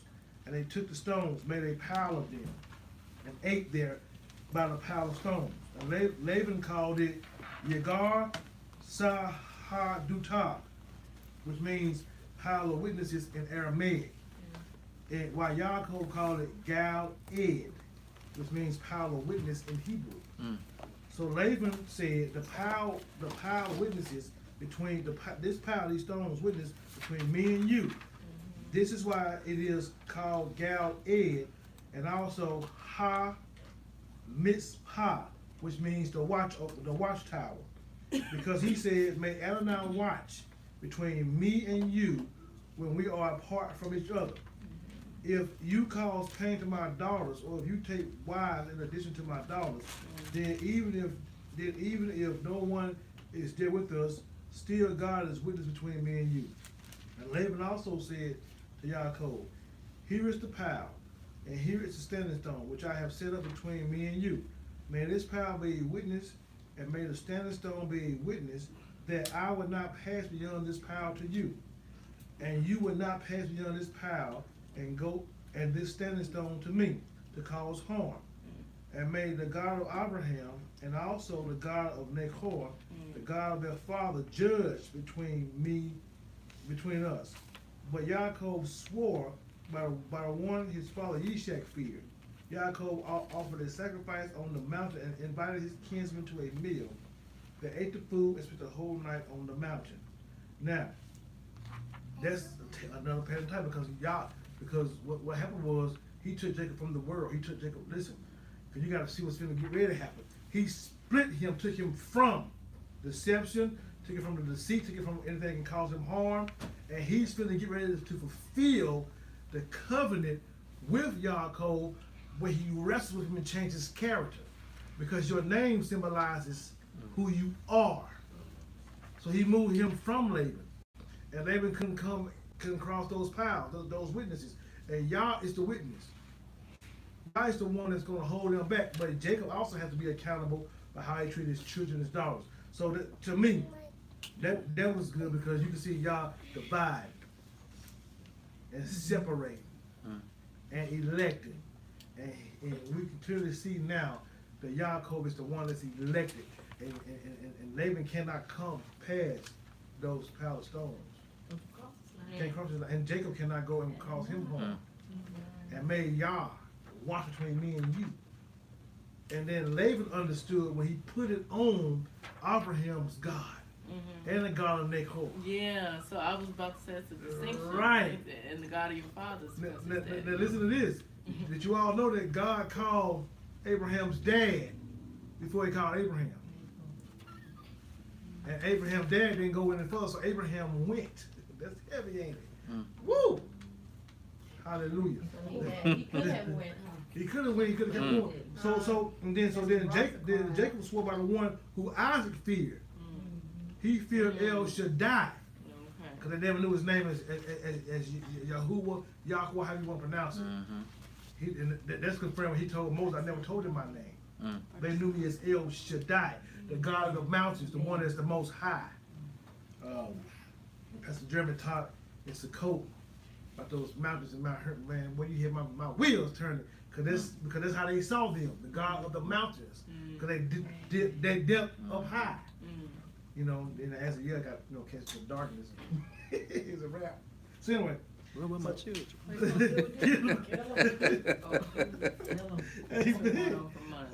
Yeah. Hallelujah. So now listen to this. Now, I want y'all to see something that's amazing because y'all setting Jacob up. So we're going 32. This little bit we're gonna just go about notes and Hosea. We're gonna deal with John. But early in the morning, Laban got up, kissed his sons and daughters, and blessed them. Then, listen, Rachel and Leah and the kids that Jacob had belonged to Laban. Y'all took them from Laban. And they're Jacob's. Well, Laban had nothing to do with it. He's not even attached to it. He was calling them his kids. These are my kids. Everything you got belong to me. Not anymore. It's like Joseph's sons became Jacob's. And Laban couldn't cross that boundary to get them back. Laban felt entitled to them. He thought Jacob got him, I'm going to get all my stuff back. And God said, look here, man, I don't care what you, don't even touch it. Don't say nothing good or bad to him. Well, you got to deal with me. Now, when you read Revelations 10, and that tall angel with the rainbow on top of his head standing up, that's the angel of the Lord. That was Yah himself. You don't want to deal with that. I heard somebody say you can't box with God, your arm's too short. No, that's right. So you don't want to deal with that. You want to just humble yourself down. Anyway, so listen. Then Laban returned to his own place. Yaakov went on his way, and the angels of Adonai Elohim met him. And when Yaakov said to them, he said, "This is God's camp," and called the place Mahayim, which means two camps. I wonder who those angels were. This is just my speculation. Because we have watch. You know, we got watchers. So it was someone who went against the Father and they met with thousands of men. When there was some angels that went and prayed, say, look here, because this is just me asking. Could it have been Michael, Raphael, and Gabriel? Because they still carry authority. They still carry authority in their very region. And they met him. And Yaakov knew. And you know, when you look at extra biblical sources, such as Enoch talked to them. They dealt with Enoch, showing him the tree of not all that stuff. Yeah. Enoch's faith, listen, Enoch's faith was so strong, he had begun to deal with them that y'all made him a promise, I'm just going to bring you with me. Now Enoch is so close to the scriptures that when you read Hebrews 11, Enoch's faith in Yah was that he would not see death. Let's read it then, so y'all don't want to leave me. I saw that like, what? That was his. Let's go to it. That was his. They took out the Bible. That's a shame. They trying to hide the canon from us and tell us now that these books don't carry authority. They still got to wait to them. Now look at this. Hebrews 11:5 from the Complete Jewish Bible says this. Says, by trusting, Enoch was taken away from this life without seeing death. By his faith. Faith comes by what? Hearing. And hearing by what? So you can only trust something that God speaks to you. Come on. So his faith was that he will not see death. It's appointed that all men should die. Yeah. And he wasn't one of them. No, he was taken out. Until he was found, until it says he was not to be found. When you read Enoch, it said that he was hidden from men. He had carried authority. That when an angel said, look, go to the Most High and tell him, we sorry. Help him, you know. Y'all rebuked him through Enoch and said, listen here, you are supposed to intercede to man, for man, not man for you. When he got those, he got wrapped up. Get out of here. Enoch had authority. That's heavy. That was his faith. His faith says that he would not see death. He was found to be, he would not be found because God had taken him away. Then it says, for it had been attested that as having been prior to taken away, he was well pleasing to God. How was he well pleasing to God? Because of his faith in what the Yah had told him. And walking it out. Right. And listen, and his son was able to live long. His son lived longer than any other man on the earth. And maybe his life was extended because of his father's teaching. You know his son was, don't you? Methuselah. Hallelujah. I almost started speaking tongues. That was just sandwich. But I'm not trying to be deep. I just want y'all to see that. Because it says that having prior to being taken away, he was well pleasing to God. So without trusting, it is impossible to please God. Because whoever approaches him must trust that he does exist and he becomes a rewarder to those who seek him out. So it's your faith. So you gotta, man, look here. That faith is a heavy situation. Right. So we're not gonna. So I'm just saying. Man, listen. I'm not trying to be funny. I saw people. I had a man joke on me one day at work because I told him this vision. You know about the world being on fire. I had a vision that hands came out of the sky and gave me two books, two thick books. One of them was real thick red. One of them was thick. They laughed at me, but I saw that. Now I don't know how I was asleep. I went outside standing up. I woke up in my bed, but when I saw it, I was like, it was like I was woke. You know, and he said, speak everything that was said in these books. And I opened the book up and some beautiful words. I don't know what they said, but it was beautiful when I saw them. You know, so listen, that takes faith. So when you want to walk by faith, people will call you crazy. Yeah, they will. And now faith is not blind. Faith comes from a word. So you don't step out into nothing. I hope something is there. You step out on the word that's given to you. And it's there, heaven and earth pass away. Right. Man, it's here. Absolutely. Luke 16:17. It's easy for the heaven and earth to pass. Y'all's word was, I believe it. Man, if they walk from me, and they stay walking. If they walk You from know, you, I'm gonna still stand. you better walk. Cause I can't give up. I'm scared to give. I look at your legs shake. Can't walk away. I have to just stand still. Cause if you walk away, imagine what you will miss out on. Enoch was told, man, now imagine God telling you ain't gonna die. Man, God said I ain't gonna die. Man, you crazy. Everybody finna die. Man, God told me I ain't gonna die. It takes faith. Faith don't make you foolish.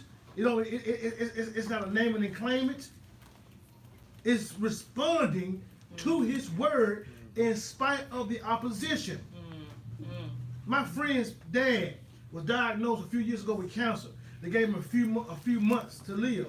He's been living for about over 5 years now. Everybody, they told him a few weeks ago, as it got bigger, they called in hospice. The whole family said, Dad and the baby, I'm all right, I'm straight. Dad got up and looked at, went home. Still alive, still doing well. Because he believed that he's not going to leave here until it's time for him to go. And he's hanging on God's word. This man crazy. He all sit down. And the man doing good, standing behind cars, standing making jokes, having a good time. Because why? He believes, so you cannot be caught up on what you see. That's right. You got to trust. Listen, man, they crazy out here in the streets. You got to trust the Father. Let them talk about you. You know, I heard Apostle Horton said this, they call you foolish, they'll call you stupid, they'll call you crazy, but one day they'll call you gone, because you become out here. It's your trust that's going to cause you to get up out of here and spend eternity with the Most High. Anyway, so Hosea 12, I'm sorry, I got hot, you know, I didn't mean to get my attention. We got to give it 2-3 more minutes. Hosea 12, 13 through 14, 10. My note says Hosea 12 and 12. You have that? Hosea 12:12 says, Jacob fled to the country around, And Israel served to get a wife. And for a wife, he tended flocks and goats. So that's what he did. That was his pattern. He fled. He fled because of what he had done. Y'all, he went into bondage. Y'all says this, I knew you in the wilderness, in the land of great drought. He knew him when he brought him out of Egypt. And he's talking about Israel, the nation. I knew you when you didn't have anything. I knew you when you was in the wilderness, at a place where you didn't have a home yet. Listen, everything is a pattern of type. Abraham didn't have a home. Yaakov didn't have a home. Y'all brought Israel out also. So you look at the pattern, and they didn't have a home yet. They was going to a place. Right. And y'all said, I knew you. When he said, I knew you, what he's saying is, I had a relationship with you when you didn't have anything. When you was in the wilderness, when I brought you out, I still had relationship with you. That's heavy right there. In the land of great drought. They were in the land of great drought, and because of the relationship, he provided water from a rock. He provided quail, manna. Man who? What is it? And quail. So he knew them in the wilderness, in the land of great drought. He brought provision. When they had pasture, they were filled. They were filled, and their heart was exhausted. Therefore, they forgot God. They forgot me. So I would lead them. So I would be to them like a lion, like a leopard by the road. I will lurk. I'm gonna deal with them.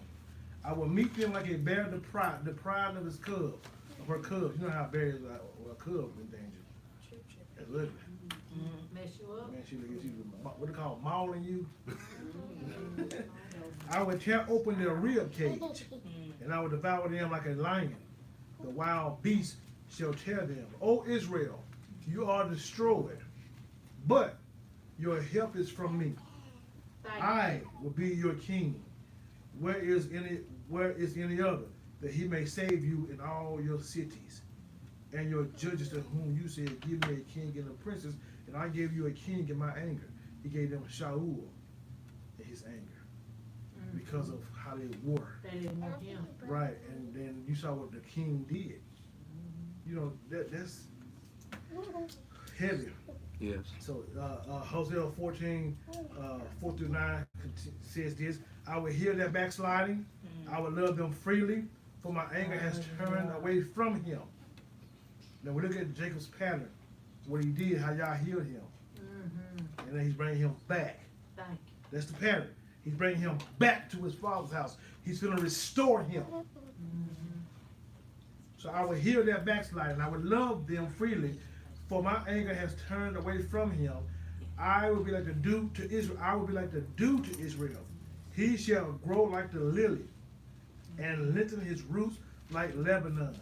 His branches shall spread. His beauty shall be like an olive tree, and his fragrance like Lebanon. You know how they get the oil. You know how they get the oil from olive tree? They beat the olive. That's how you get the oil. Yeshua was being beat, producing the oil.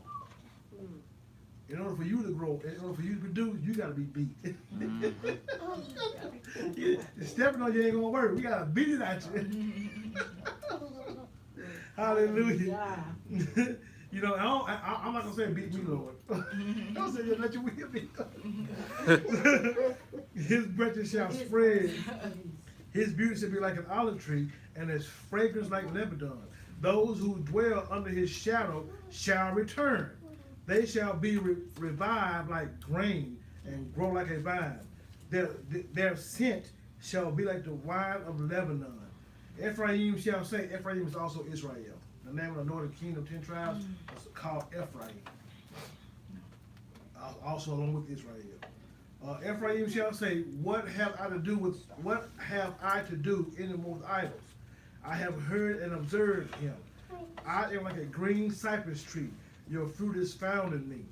Who is wise? Let him understand these things. Who is prudent? Let him know them. For the ways of Yah are right. The righteous walk in them, but transgressors stumble in them. Amen. So we're going to read John 1 through 43, we're going to be in it. John 1, 43 to 51 says this. And I'm gonna say my big. So the next day, having decided to leave for the Galilee, Yeshua found Philip and said, "Follow me." Philip was from Bethsaida, the town where Andrew and Kepha lived, Andrew and Peter. Philip found Nathanael and told him, listen to this because I want y'all to see something. We found the one Moshe wrote about in the Torah, also the prophets.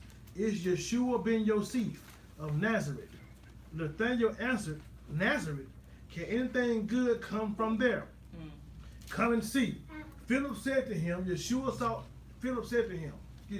come and see to him. Yeshua saw Nathanael coming toward him and remarked about him. He's a true son of Israel, nothing false in him. Nathanael said to him, how do you know me? And Yeshua answered him, before Philip called you, when you were under the fig tree, I saw you. Nathanael said, Rabbi, you are the Son of God. You are the King of Israel. And Yeshua answered him, you believe all this just because I told you I saw you under the fig tree? You will see greater things than that. Then he said to him, yes, indeed, I tell you that you will see heaven open and the angels of God going up and down on the Son of Man. Now here's my take on this, and she's gonna give you her take, and we're gonna end it. The first thing is this. He saw, he called him Yeshua ben Yosef of Nazareth. Nathanael answered, can anything good come out of Israel? He said, come see. Yeshua saw Nathanael and remarked about him, a true son of Israel. He called him Israel. Israel was his name when his character was changed. Nothing false in him. So Nathanael is the fruit of Israel after his redemption, after he was changed. So there was no longer any deceit. So a true son of Israel doesn't walk in deceit. And what shows that was what Yeshua said about him. When he said about Yeshua, can anything good come out of Nazareth? So he didn't come faking the phone. He didn't come trying to pretend. He asked a true question. Because he thought wasn't nothing good in Nazareth. And Yeshua recognized his character. Because your name is your character. Who you are or who you will be. Abram, exalted father. Abraham, father of many nations. Sarai, mockery. Sarah, princess. She's a princess. That's who she was. Abraham. So that's what I get from that. Then he says this. He said, you will, yes indeed, I tell you that you will see heaven open up and the angels of God come up and down on the Son of Man. Listen, he's the son of Israel. What do Yaakov see? The same thing. Yeshua reveals to himself the Son of Man, because when Yaakov saw these angels coming up and down in the same place, he wrestled with the Most High. And even then, while he saw those angels, who appeared and spoke to him? And now, who's right now speaking to Nathanael? So look at the pattern. And Yeshua identified himself as the Son of Man. Son of Man means human being. But when you look in Daniel, and Daniel said, I saw one that looked like the Son of Man, what he was saying was he was coming out of heaven. He was a deity, but he looked like a man. So he was a deity that looked like the man. A natural man, but he was not a natural man. He didn't look like a natural man. So that was the Prince of the Most High, Yeshua HaMashiach, that he saw. It's the same revelation that Yochanan, John saw in Revelations. And Yeshua was saying that I am the deity, I am the Mashiach, Yah, walk on me. right now. Anybody going up and down's on me. Boom. That's the only way to get there. And so that's my take on that, Pastor Karen. Oh no, you said it all. From him going out, it takes faith. From the Torah, half Torah, and very classical, Old Testament, New Testament, Renewed Covenant, it takes faith to walk out and move on command of Yah. If we want to see the spoken word of Yah revealed over our life, we must do it in faith. Not teeter-totter, not be in a valley of vacillation, but it takes us to remain in faith, to receive the harvest, to receive the promise. Amen? Amen. Hallelujah. So we're going to do these questions real fast. Oh, anybody got any questions coming for the end? Y'all have any questions y'all want to say something? No, good. We were just We'll talking just talk about, we like the vacillation, valley how- investigation, the back and forth Right. thing, that's pretty. not going from one side to the other, yes, Right. ma'am. So I pray that you all learned something, that we didn't bring any kind of confusion. That we were, God is good. Amen. I have decided that I'm gonna walk by faith. I've seen other folks try it. I pray for He help me, He'll sustain me. So our questions on our answers, y'all ready for our question sheet? We're gonna go through these real fast. So be ready. Y'all be ready. Hallelujah. Thank y'all for the feedback and the conversation. Man, I love it. I love engaged. So, y'all ready for number one? What does vayitz or vayitz mean in English? Rudy. He went out. He went out, okay. Number two, name two of Jacob's sons that had different mothers and name their mothers. Leah had Judah, Right. and somebody else did one. Rachel had Joseph. Okay, Rachel had Joseph, right? Zipporah had Gad. Who? Zipper had Dan and Naphtali. Zipper had Dan and Naphtali. Bilhah had Gad and Asher. Oh. Leah had Reuben. Bill had Dan and Naphtali. See, I knew it. Yeah, and Zipper had Gad and Asher. Okay, so accomplished. Okay. Why did Yaakov? Why did Jacob go to? Oh, I'm sorry. I just said Rachel had Benjamin. Yes. Benjamin. Whoop. Yes, sir. Amen. Yes, Benjamin. Son of my right. That's So why did Yaakov go to Padan Aram? And give at least one reason. Why did he go where he went? To get away. And Running tend from to the his sheep. Check. Check. Great job. Okay. And which book of the Tanakh can we find this week have Torah? Hosea. Hosea. Excellent. How long did Yaakov offer to work for Rachel? 14 years. 7. 7 years. Yeah, he had to work 14 to get it. Right. You know what I'm saying? Think Right. about that though. Yeah. It says he worked 7 years for Rachel, but he had to get 14. 7 more to give. Get it. How did he get them? So he really seven for Leah. So, but the Right, key to Tim. this one is they asked, What did he offered. Yeah. Right, offer. He And then didn't offer. it He says, didn't how offer did it, Laban but trick him? He willingly did it. So how did Laban trick him at the end of it? He made him work Switch the more. line. He got it. They gave Leah. He got it. You got him. You got him. He had to work overtime. So how many sons did Leah have? 6 in the first part. That's what it says. How many sons that 6. in this week's Torah portion? How many sons did Rachel have? 1. Who was Leah's handmaid, and how many sons did she have? Zilpah, she had 2. Who was Rachel's handmaid, and how many sons did she have? Bilhah, she had 2. Okay. Oh yeah, I gotta look up again. Just jump on in, yeah. Okay. So how was Laban and Yaakov related? Uncle. Uncle and nephew. Rebecca. So what happened to Laban the night he caught up to Yaakov? He had a dream. God came and told him, but not. No, you better not. Put your hand down. Absolutely. put it down. Woo, that's good. So, what does Gilead mean? Pile of witnesses. Power witnesses, and then it said watchtower too, didn't it? People witnesses. Watch between me and we as we're separated from one another. Right. I was witnesses.